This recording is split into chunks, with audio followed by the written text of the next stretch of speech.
Student, आज हम पढ़ेंगे कक्षा 10 का विषय सामाजिक विज्ञान। सामाजिक विज्ञान में हमने पाठ 1 पढ़ा था, भारत की विरासत। आज हम पढ़ेंगे उसी का भाग 2, गुजरात की सांस्कृतिक विरासत। सांस्कृतिक का हमने देखा था, सांस्कृतिक का मतलब होता है हमारी संस्कृति जो कि मानव सर्जित होती है। तो आज हम पढ़ेंगे गुजरात की जो सांस्कृतिक विरासत है उसके बारे में। देखिए, सांस्कृतिक, पौराणिक और पुरातत्वीय महत्व रखने वाले स्थलों में लोथल, जो कहाँ है बच्चों, धौलका तहसील के अंदर, रंगपुर लिमड़ी तहसील में, सुरेंद्रनगर जिला, धौलावीरा कच्छ जिला, रोजड़ी अथवा श्रीनाथगढ़ राजकोट जिला वगैरह मुख्य है। ये हमारे पौराणिक रूप से भी पुरातत्वीय मतलब क्या होता है, पुराने जो हमारे तत्व होते हैं उनकी जानकारी हमें देते हैं, ठीक है। उन स्थलों में ये सब मुख्य है। अब यहाँ पर देखो, अशोक का शिलालेख लिखा हुआ दिखा है आपको, दिख रहा है कि ये एक पत्थर है, इसको हम शिलालेख कहते हैं। क्यों शिलालेख? क्योंकि शिला का मतलब होता है पत्थर, उस पर लिखा गया है। तो ये कहाँ का है? अशोक का शिलालेख। देखिए, जैसे यहाँ पर है वडनगर का कीर्ति तोरण। अब वडनगर में क्या प्रसिद्ध है? कीर्ति तोरण। जूनागढ़ में स्थित अशोक का शिलालेख। तो ये कहाँ प्रसिद्ध है बच्चों?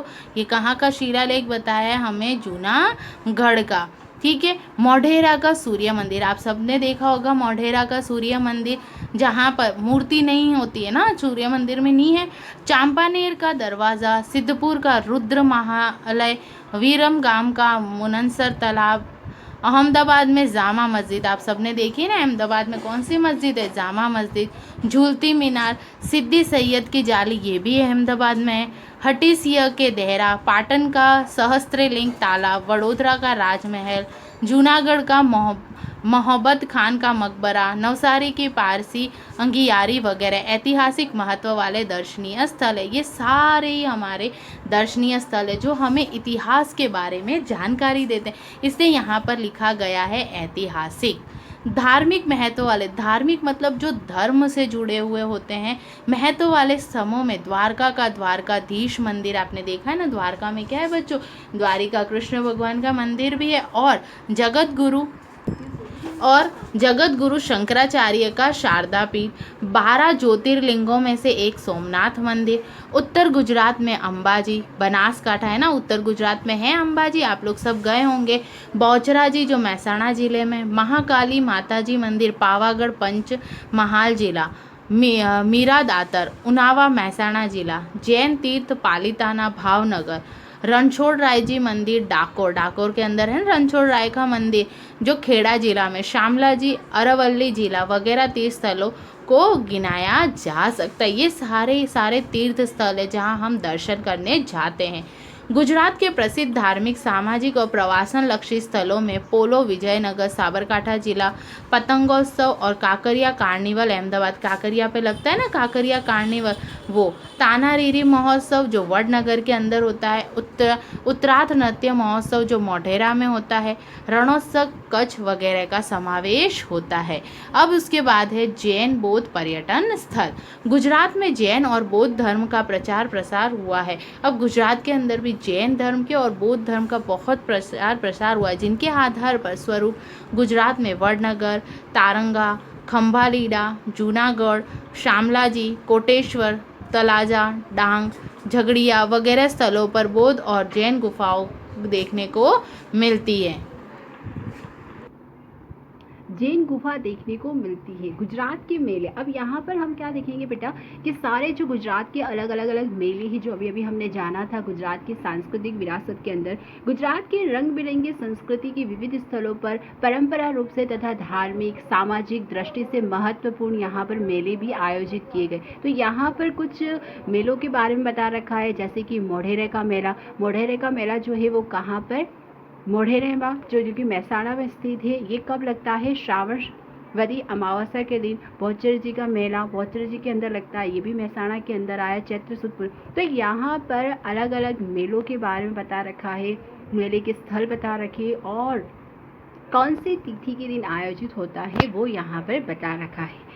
भारत भूमि और वहाँ के लोग, यहाँ पर आपको बताया है कि भूमि के अंदर कौन कौन से लोग आए थे। आदि मानव ने पूर्व दक्षिणी अफ्रीका में जन्म लिया। हमारे जो आदि मानव है उन्होंने कहाँ पर, पूर्वी दक्षिणी अफ्रीका में जन्म लिया है। भारत की रंग बिरंगी विरासत और समृद्धि के आकर्षण के कारण अनेक विदेशी प्रजा भारत की तरफ क्या हुई है, आकर्षित हुई। आप सभी को पता है कि हमारे भारत के अंदर यहाँ की संस्कृति को देखकर सभी विदेशी यात्री भी हमारे भारत की तरफ क्या हुए, आकर्षित। यहाँ अनेक जातियाँ आई, परिणाम स्वरूप भारत में लगभग सभी जातियों के तत्व प्राप्त होते। भारत में द्रविड़ प्रजा की गणना प्राचीनतम प्रजा में मानी जाती है। सबसे पहले जो प्राचीनतम प्रजा थी वो कौन सी थी, द्रविड़। परंतु नवशास्त्रियों और भाषा शास्त्री की अध्ययन खोजों से पता चलता है कि द्रविड़ व अन्य और भी 6 जातियाँ थी जो यहाँ पर भारत में रहती थी, और उनके विषय में हम यहाँ पर क्या करेंगे, बात करेंगे। तो सबसे पहले हम यहाँ पर कौन सी प्रजा के बारे में, नेग्रिटो, जो कि एक हबसी प्रजा है। नेग्रिटो अथवा निग्रो जाति, हबसी भारत के सबसे प्राचीन निवासी है। नेग्रिटो जाति जो है वो सबसे प्राचीन निवासी कौन सी है, नेग्रिटो। कुछ इतिहासकारों का मानना है कि नेग्रिटो अथवा निग्रो हबसी अफ्रीका से बालूचिस्तान के रास्ते से होकर क्या हुए थे, भारत आए थे। ये सबसे पहले कहाँ से आए थे बच्चों, अफ्रीका से। अफ्रीका से कौन से रास्ते से, बालूचिस्तान के रास्ते से होकर क्या हुए थे, भारत के अंदर आए थे। निग्रो है ना, निग्रो, इन्हें क्या कहा जाता है, निग्रो। निग्रो मतलब होता है हबसी। उनके विषय में वे रंग में कैसे है, श्याम रंग के है, और ये इनकी अगर हम कद की बात करते हैं तो 4 से 5 फुट ऊंचे हैं, और सिर पर कैसे है, घुंघरालू बाल वाले हैं, राइट। तो ये यहाँ पर हमने किसके बारे में, नेग्रिटो या निग्रो हबसी प्रजा के बारे में जाना। दूसरे यहाँ पर हम बात करेंगे ऑस्ट्रेलाइट निषाद प्रजा। ये प्रजा अग्नि एशिया से आई। अलग अलग प्रजा जो है यहाँ पर भारत के अंदर पहले आई थी। ऑस्ट्रेलियन निग्री प्रजा, रंग श्याम, लंबा चौड़ा सिर, छोटा कद, चपटी नाक इनकी शारीरिक विशेषता है। ये इनकी क्या है, शारीरिक विशेषता। यस, तो इनके शारीरिक विशेषता आपने देखी, ये रंग में कैसे थे, श्याम रंग की थी, लंबे थे, चौड़े थे, सिर छोटा, नाक कैसी थी, इनकी चपटी थी। भारत में आए आर्य इन्हें निषाद कहते थे। इन्हें कौन से नाम से जानते बेटा, निषाद के नाम से। भील प्रजा के लिए निषाद शब्द का प्रयोग किया जाता था। ये कौन सी जाति के लिए, भील जाति जो थी उनके लिए कौन सा, निषाद। भारत की कौल और मुंडा जाति, असम की खलासी प्रजा, निकोबर, ब्रह्मदीप, वर्तमान में ब्याम्बर की जाति, इन प्रजा के लक्षण यहाँ पर देखने को मिलते हैं। मतलब ऑस्ट्रेलाइट प्रजा जो है आज भी इनके अंदर इनके लक्षण देखने को मिलते हैं। भारत के संस्कृति और सभ्यता के विकास में इस प्रजा का योगदान विशिष्ट है। ये मिट्टी के बर्तन बनाना, इन लोगों ने हमें भारत को क्या क्या बेटा क्या इनसे हमें सीखने को मिला, तो इनसे मिला वे मिट्टी के बर्तन बनाना, खेती करना, सूती कपड़े बुनना जैसे कई कौशल के लिए जाने जाते हैं। उनकी अपनी एक धार्मिक मान्यता भी है। अब यहाँ पर हम दूसरी जो प्रजा है वो पढ़ेंगे द्रविड़।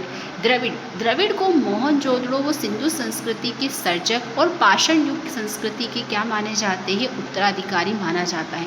द्रविड़ों को क्या माना जाता है, मोहनजोदड़ो सिंधु संस्कृति के सर्जक माना जाता है। मतलब उनका सर्जन करने वाले जो है वो कौन सी प्रजा है, द्रविड़ प्रजा।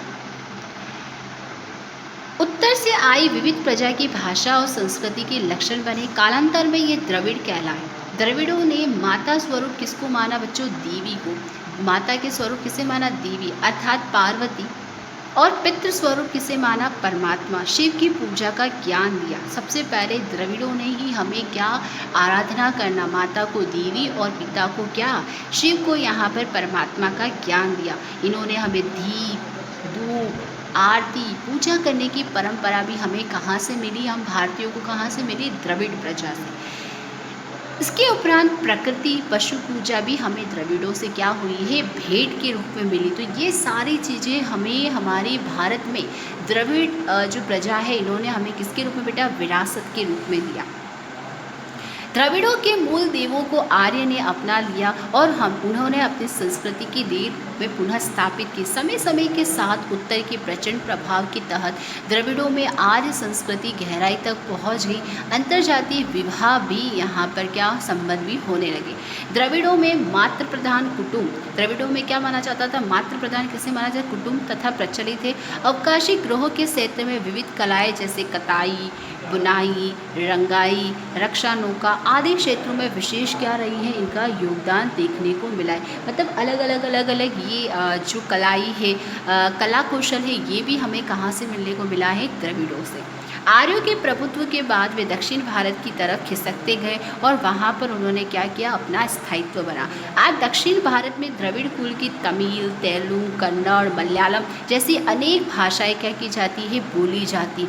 आरंभिक तमिल साहित्य उर्मी और अभिव्यक्ति से पूर्ण है। तो यहाँ पर हमने द्रविड़ प्रजा के बारे में देखा कि द्रविड़ प्रजा ने हमें बहुत सारी चीज़ें जो है वो विरासत के रूप में दी है। नेक्स्ट यहाँ पर हम पढ़ेंगे अन्य प्रजा। इसके उपरांत भारत में मोगलाइट प्रजा आई, अल्पाइन प्रजा आई, डिंडराइट, आर्गोनोट प्रजा भी आई। सबसे पहले यहाँ पर हम पढ़ेंगे मोगलाइट। यह प्रजा उत्तर पश्चिमी चीन में से तिब्बत होकर भारत में आई थी। उन्होंने उत्तरी आसाम, सिक्किम, भूटान, पूर्वी बंगाल आदि जगहों पर अपना क्या किया था, निवास बनाया था। और समय के साथ साथ धीरे धीरे ये मोगलाइट प्रजा किसमें बेटा, भारतीकरण होने लगा। मतलब धीरे धीरे ये भी भारत में क्या होने लगे, बसने लगे। इस प्रजा का रंग जो है, मोगलाइट प्रजा का कैसा है, पीला है। इनका जो रंग है वो कैसा है, पीला। इनका चेहरा जो है वो कैसा, एकदम चिमटा सा है। उभरे हुए गाल है, बादाम जैसी इनकी आंखें हैं। ये इनकी क्या है, शारीरिक लक्षण देखने को मिलते हैं। मोगलाइट प्रजा के लोग पीले रंग के थे, इसलिए इन्हें किसके नाम से, किरात कहलाते थे। क्या कहलाते थे, किरात। अल्पाइन और डेंड्राइट और आर्गोनोट ये मध्य एशिया से आई हुई प्रजा। ये तीनों ही जातियाँ एक समान भौतिक गुणधर्मों वाली जातियाँ हैं। इस प्रजा के अंश विशेष करके महाराष्ट्र, बंगाल, उड़ीसा, गुजरात और सौराष्ट्र में क्या कर देखने को मिलते हैं। तो यहाँ पर आज हमने भारत में आने वाली अनेक प्रजातियों के बारे में देखा। नेक्स्ट वीडियो के अंदर हम आर्य प्रजा के बारे में जानेंगे और विरासत का संरक्षण कैसे कर सकते इस बारे में पढ़ेंगे। Okay student, thank you.